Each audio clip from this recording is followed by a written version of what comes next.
ఈరోజు ఈ విధంగా ఒక పండగ వాతావరణం జరుపుకుంటున్నామంటే దానికి మూల కారకులు గౌరవ ముఖ్యమంత్రి శ్రీ నారా చంద్రబాబు నాయుడు గారు.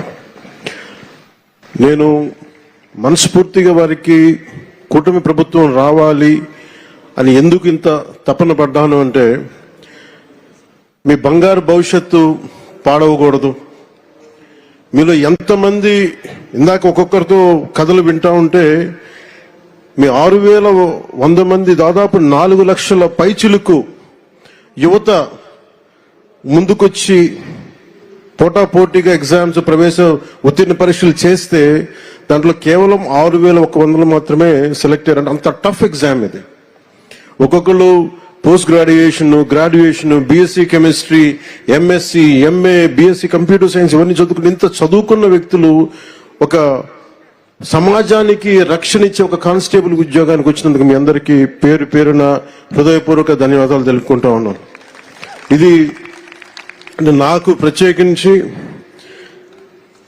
మొన్న ఈ మధ్యన గౌరవ ముఖ్యమంత్రి గారి సూచనలతోటి ఆయన అసెంబ్లీలో మేము మన ప్రమాణ స్వీకారం చేసిన తర్వాత మొట్టమొదటి అసెంబ్లీలో మేము ఒక మాట ఇచ్చాం.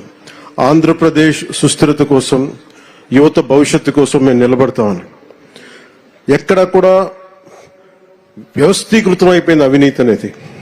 అలాంటి వ్యవస్థీకృతం అయిపోయిన అవినీతిని మేము చిత్తశుద్ధిగా దాన్ని లేకుండా చేస్తాం, ఒక ప్రయత్నం చేస్తా ఉన్నాం.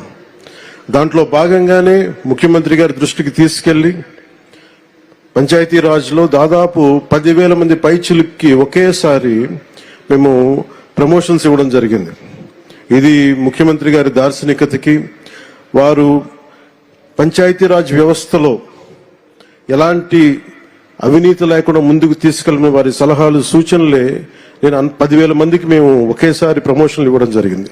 అదే కోవలో 6,000 మంది దాదాపు 4 నుంచి 5 సంవత్సరాలు అనుకుంటారు మీ అందరూ మీ ప్రవేశ పరీక్షలు రాసి నియామక పత్రాలు వచ్చిన తర్వాత ఇవ్వలేకపోయినందుకు ఒక 3 సంవత్సరాలు, 3.5 సంవత్సరాల విలువైన కాలం కోల్పోయారు అందరూ.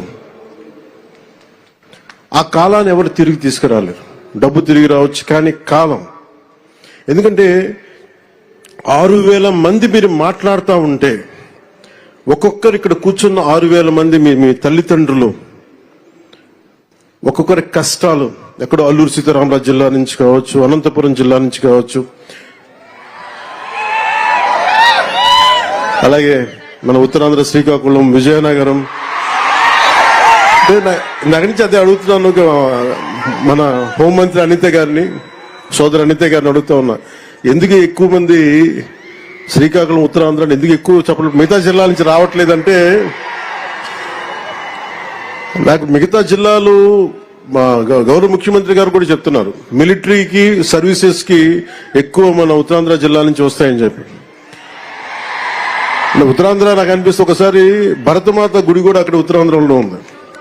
అంటే మీరు సమాజం కోసం ప్రకాశం, కాకినాడ, ఒక జిల్లా, అన్ని జిల్లాలు మనే, ఒక జిల్లా ఎక్కువ ఒక జిల్లా తక్కువ కాదు. కానీ సత్యసాయ ఏ జిల్లా ఎక్కువ కాదు, ఏ జిల్లా తక్కువ కాదు, అన్ని సమానం. గౌరవ ముఖ్యమంత్రి గారు ఎంత ప్రేమ లేకపోతే మీ సత్యసాయి జిల్లాకి ఎన్ని పరిశ్రమలు పట్టుకొచ్చారు, అలాగే ఎంత ప్రేమ లేకపోతే మన ప్రకాశం జిల్లాకి జేజేఎం పట్టుకొస్తారు. ఏ జిల్లా అక్కడ బాపట్ల అన్నా, గుంటూరు అర్బన్ అంటున్నారు, అనకాపల్లి, తిరుపతి, 1-2.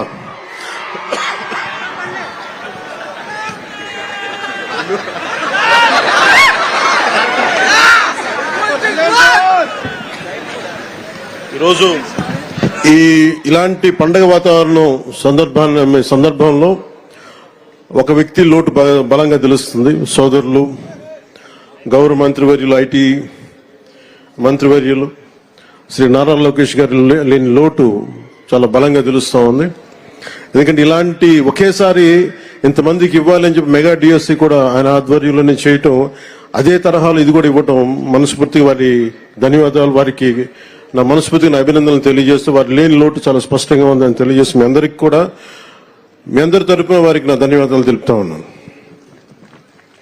అలాగే ఇందాక లోకి బాబురావు గారు మాట్లాడింది నాకు ఎంత కదిలించేస్తున్నాయంటే మీ కథలు కుందరపు మణికంఠ గారు కావచ్చు, కసింశెట్టి అఖిల్ గారు కావచ్చు, కొమ్ము శిరీష గారు కావచ్చు, షేక్ గండ్లూరు హఫీజం గారు కావచ్చు, ఇట్లా 6,000 మందిని ఒక్కొక్కరిని మీరు ఎలా సెలెక్ట్ అయ్యారంటే ఒక్కొక్క కథ ఉంటుంది.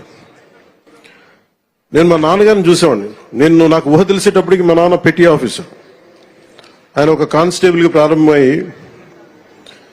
మా కోరిక ఏంటంటే మా నాన్న వచ్చిన ప్రతి ప్రమోషన్ మా ఇంట్లో పండుగ ఉండేది. ఎప్పుడు ఎస్ఐ అవుతారు, ఎప్పుడు ప్రిన్సిపల్ ఎస్ఐ అవుతారు, ఎప్పుడు సిఐ అవుతారు, ఎప్పుడు ఒక ఏఎస్ అసిస్టెంట్ ఎక్సైజ్ సూపరింటెండెంట్గా, ఇవన్నీ మేము వెయిట్ చేసేవాళ్ళం. ఎప్పటికప్పుడు ఎగ్జామ్స్ రాస్తూ ఉండేవాళ్ళం, డిపార్ట్మెంటల్ ఎగ్జామ్స్.